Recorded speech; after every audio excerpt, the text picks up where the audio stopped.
দিল্লিতে পড়ুয়াদের মারধরের নির্দেশ কে দিল? কেন্দ্রীয় স্বরাষ্ট্রমন্ত্রীকে চিঠি রাহুল গান্ধীর। পড়ুয়াদের ওপর বর্বরোচিত হামলার জবাব চেয়ে অমিত শাহকে চিঠি লোকসভার বিরোধী দলনেতার। শান্তিপূর্ণ আন্দোলনে কেন বর্বরোচিত হামলা হলো প্রশ্ন রাহুল গান্ধীর।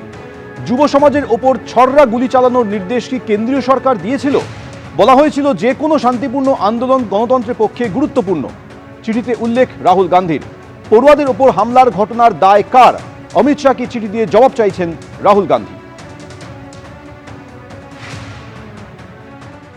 এই প্রশ্নফাঁস রুখতে high powered committee task force गठনের ঘোষণा করেছেন প্রধানমন্ত্রী নরেন্দ্র মোदी।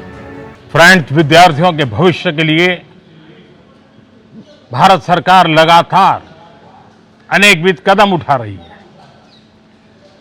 जिन लोगों ने विद्यार्थियों के भविष्य के साथ खिलवाड़ किया वे जेलों में सड़ रहे हैं।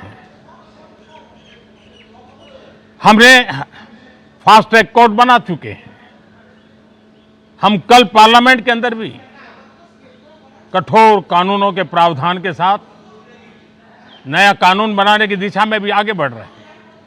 लेकिन हमें भविष्य के लिए सोचना है। हमारी परीक्षा पद्धति विश्वस्त हो, हमारी परीक्षा पद्धति ट्रांसपेरेंट हो, हमारी परीक्षा पद्धति में सबसे ज्यादा अब टेक्नोलॉजी का उपयोग हो। इन सारी बातों को ध्यान में रखते हुए विश्व प्रसिद्ध टेक्नोलॉजी एक्सपर्ट श्रीमान नंदन नीलेकनी जी के नेतृत्व में एक हाई पावर टास्क फोर्स बनाने का निर्णय किया है, जो एग्जामिनेशन रिफॉर्म की तरफ फोकस करेगा और जल्द से जल्द आने वाली परीक्षाओं की विश्वसनीयता को सुनिश्चित करने का काम इसके रिपोर्ट के आधार पर कर दिया जाएगा। बहुत बहुत धन्यवाद। নিটকাণ্ডে প্রবল চাপে মোদী সরকার। কাল বিল পেশ হতে চলেছে। শিক্ষামন্ত্রী ধর্মেন্দ্র প্রধানের ইস্তফার পর বিল পেশ। প্রশ্নফাঁস রুখতে কাল লোকসভায় সংশোধনী বিল পেশ হতে চলেছে। তার আগে প্রধানমন্ত্রী নরেন্দ্র মোদী আজ এই বিল বার্তা দিলেন। তিনি বললেন যে আগামীকাল যে বিল পেশ হতে চলেছে কঠোর আইন মেনে আগামী দিনে এই ধরনের প্রক্রিয়া আটকানোর জন্য তারা যাবতীয় পদক্ষেপ করতে চলেছেন।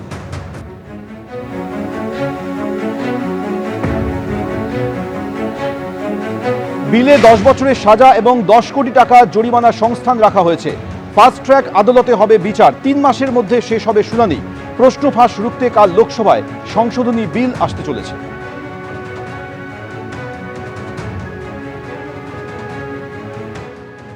বিলটা পার্লামেন্টে আসা আরো আগে উচিত ছিল। মোটামুটি কড়া আইন বলতে এখন ধরুন ফর্জারি আছে, চিটিং আছে, যেগুলো ইন্ডিয়ান পেনাল কোড বা ভারতীয় ন্যায় সংহিতার যে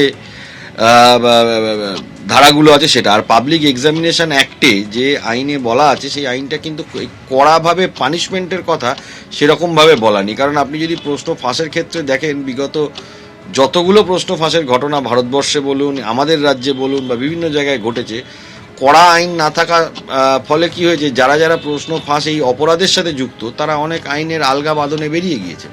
এটা স্পেশাল অ্যাক্ট করতে শুধু হবে না, এটাকে কিন্তু স্পেশাল কোর্ট, যেটা এই আইনের মাধ্যমে আসছে বলে আমি মনে করি, যেরকম ধরুন স্পেশাল অ্যাক্ট যেগুলো আছে ইউএপিএ, তারপরে আপনার ধরুন পক্সো, এগুলো তো স্পেশাল কোর্টে বিচার হয়। এই প্রশ্ন ফাঁসটাও কিন্তু স্পেশাল কোর্টে বিচার হওয়ার প্রয়োজন আছে। তা না হলে ফাস্ট ট্র্যাক কোর্ট না করলে তো আপনি সাজা দেওয়া যাবে না।